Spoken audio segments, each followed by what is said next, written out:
All right, let's jump right into this explainer. Today, we're unpacking the totally unique and honestly kind of counterintuitive market dynamics behind the commercial biofuels industry. When we usually think about energy markets, we tend to picture a pretty straightforward line straight from the producer to the everyday consumer. But as we're going to see, the economics of biofuels play by a completely different set of rules, and they're governed by forces that look absolutely nothing like traditional consumer demand. To really grasp how this works, picture this. Imagine massive refinery trucks, just loaded down with thousands of liters of newly produced ethanol and biodiesel, rolling right out of a plant's gates. They're hitting the highway, heading out to the market. But where exactly are they going? They're carrying a product made from organic feedstocks, things like food crops and agricultural waste, that's destined for the transportation sector.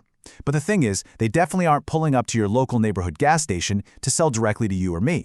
So to figure out where those trucks are actually headed, we're going to ground our analysis in the International Sustainability Standards Board's SASB standard for the biofuels industry. And what's really fascinating about this standard is that it doesn't just give us abstract environmental metrics.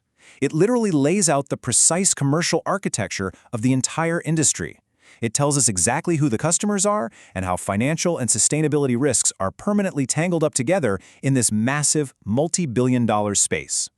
So, as those imaginary trucks pull up to their destinations, we've got to ask a pretty foundational question.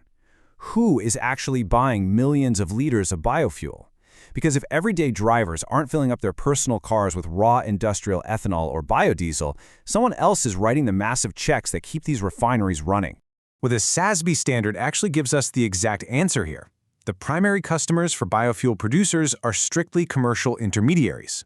Basically, biofuel entities are selling primarily to fuel blending entities, supply entities, and major integrated oil companies.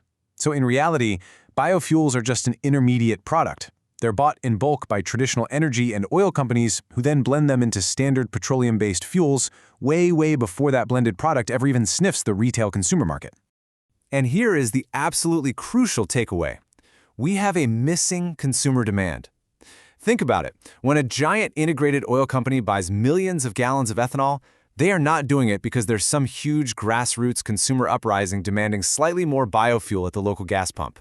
Free market consumer choice simply isn't the engine here. These massive oil and supply entities are buying this product because something else entirely is forcing their hand. Which brings us to the absolute core question of this explainer. What really drives this demand? If it isn't our appetite at the pump dictating these multi-billion-dollar purchasing decisions, what invisible force is actually shaping this entire supply chain? Well, to find out, we have to look away from the physical refineries and look straight toward the halls of government. Because the true foundation of this entire industry is built on one thing: the regulatory gavel. We are talking about renewable fuel mandates. This is the beating heart of the commercial biofuels market. It's an entire space that has been engineered, shaped, and is sustained almost exclusively by public policy. The SASB standard actually states this reality perfectly. It says government regulations related to the use of renewable fuel are a significant demand driver in the industry. And honestly, in many jurisdictions, it's the only demand driver that actually matters.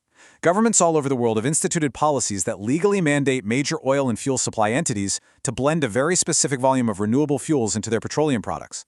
If you took away those mandates forcing oil companies to blend these fuels, the guaranteed customer base for biofuel refineries would pretty much vanish overnight.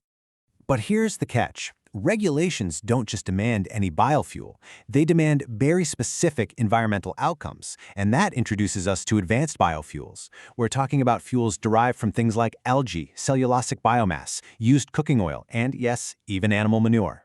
So why does this specific definition matter so much? Because governments specifically incentivize fuels that can mathematically prove they lower emissions. If a fuel qualifies under these incredibly strict thresholds, it unlocks massive market access. And all of this creates a highly specific, highly regulated competitive landscape.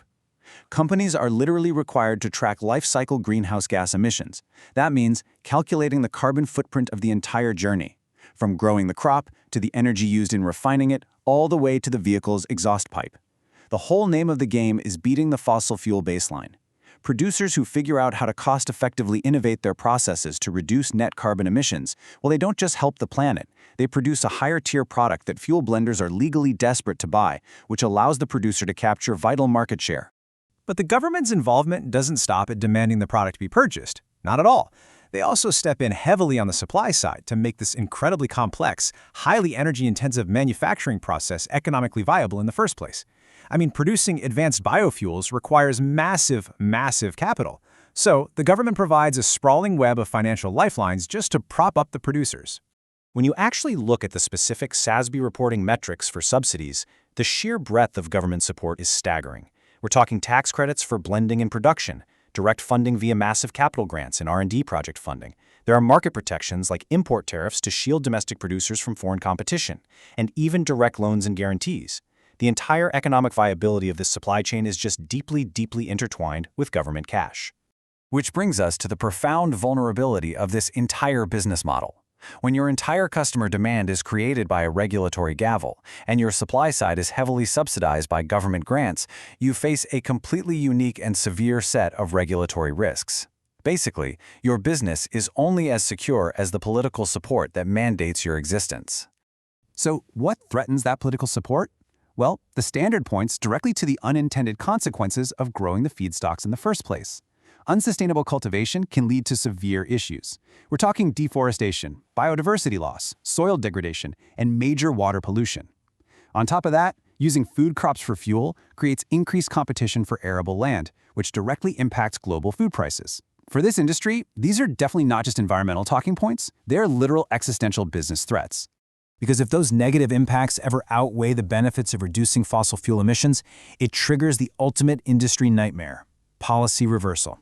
The standard explicitly warns about this. Governments could suddenly eliminate tax deductions, strip away capital grants, or even just drop the mandates entirely. For a biofuel producer, an uncertain regulatory environment is the exact equivalent of an uncertain future. So as we think back to those massive trucks delivering biofuel to blending depots, we're left with one really provocative thought. If organic consumer demand isn't the driver, and the entire ecosystem relies on a fragile balance of political will and environmental performance, what happens to a multi-billion-dollar market built on mandates if the regulations simply disappear? Thanks for watching this explainer, and we'll catch you next time.